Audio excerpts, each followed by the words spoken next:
മുൻ മുഖ്യമന്ത്രി വി.എസ്. അച്യുതാനന്ദൻ്റെ ആരോഗ്യനില ഗുരുതരമായി തുടരുകയാണ്. ഇപ്പോൾ നൽകിവരുന്ന വെന്റിലേറ്റർ സപ്പോർട്ട്, CRRT, ആൻറ്റിബയോട്ടിക് തുടങ്ങിയ ചികിത്സകൾ തുടരും.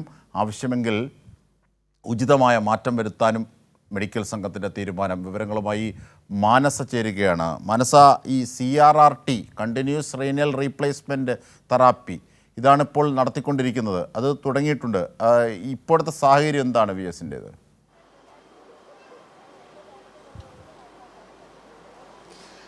അജിംഷാദ്, മെഡിക്കൽ ബുള്ളറ്റിനിലൂടെ പറയുന്നത് ഇപ്പോൾ നൽകി വരുന്ന ചികിത്സ തുടരാൻ തന്നെയാണ്. അതായത് വെന്റിലേറ്റർ സപ്പോർട്ട്, ആൻറ്റിബയോട്ടിക്, അതോടൊപ്പം തന്നെ CRRT, ഡയാലിസിസ്, ഇത് ഇപ്പോൾ തുടരാൻ തന്നെയാണ് മെഡിക്കൽ ബോർഡ് ചേർന്ന യോഗത്തിൽ തീരുമാനമായിരിക്കുന്നത്. അതനുസരിച്ചിട്ടുള്ള മെഡിക്കൽ ബുള്ളറ്റിനാണ് ഇപ്പോൾ പുറത്തിറക്കിയിരിക്കുന്നത്.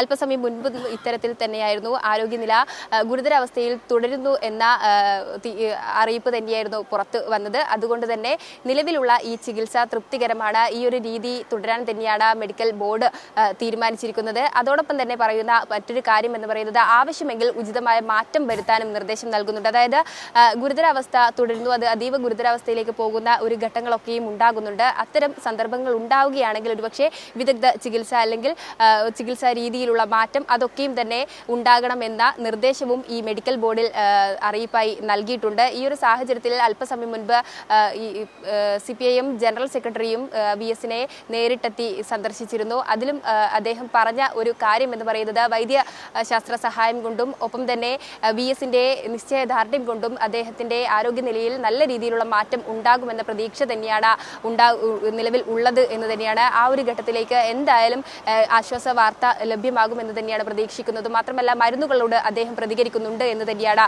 ഇപ്പോൾ ലഭിക്കുന്ന വിവരം എന്ന് പറയുന്നത്. കാരണം ആൻറ്റിബയോട്ടിക് തുടരാനും നിലവിൽ വെന്റിലേറ്ററിലാണ് അദ്ദേഹം തുടരുന്നത്, അതുപോലെ തന്നെ തുടരാനും ഒപ്പം CRRT എന്ന തെറാപ്പി തുടരാനുമാണ് നിർദ്ദേശം നൽകിയിരിക്കുന്നത്. ഇത് വെന്റിലേറ്ററിൽ തുടരുന്ന അതീവ ഗുരുതരാവസ്ഥയിലുള്ള രോഗികൾക്ക് 24 മണിക്കൂറിൽ വേണ്ടിവരുന്ന ഡയാലിസിസ് പ്രവൃത്തിയാണ് ഇത്. ആ ഒരു ഡയാലിസിസ് തുടരും എന്ന് തന്നെയാണ് അറിയിച്ചിരിക്കുന്നത്. കഴിഞ്ഞ ദിവസമാണ് ഈ ഒരു നിർദ്ദേശം ഈ മെഡിക്കൽ ബോർഡ്, അതായത് സർക്കാർ നിർദ്ദേശിച്ച മെഡിക്കൽ സംഘം, 7 അംഗ ഡോക്ടർ അടങ്ങുന്ന ഒരു സംഘം ഇവിടെ എത്തി ആരോഗ്യനില പരിശോധിച്ചിരുന്നു. ആ ഒരു ഘട്ടത്തിലാണ് ഇത്തരത്തിലൊരു തീരുമാനം കൈക്കൊണ്ടത്. ആ സ്ഥിതിഗതികൾ വിലയിരുത്തിയുള്ള തീരുമാനം നിലവിൽ തുടരുകയാണ്. അതുകൊണ്ട് തന്നെ ആൻറ്റിബയോട്ടിക്, അതോടൊപ്പം തന്നെ വെന്റിലേറ്റർ സപ്പോർട്ട്, CRRT എന്ന ഡയാലിസിസ്, ഇത് തുടരാൻ തന്നെയാണ് നിലവിൽ ഉണ്ടായിരിക്കുന്ന തീരുമാനം. അജിംഷാദ്, പുതിയ മെഡിക്കൽ ബുള്ളറ്റിൻ്റെ വിവരങ്ങളുടെ അടിസ്ഥാനത്തിലുള്ള വിശദാംശങ്ങളാണ് മാനസ വി.എസിൻ്റെ വിഷയത്തിൽ നൽകിയത്.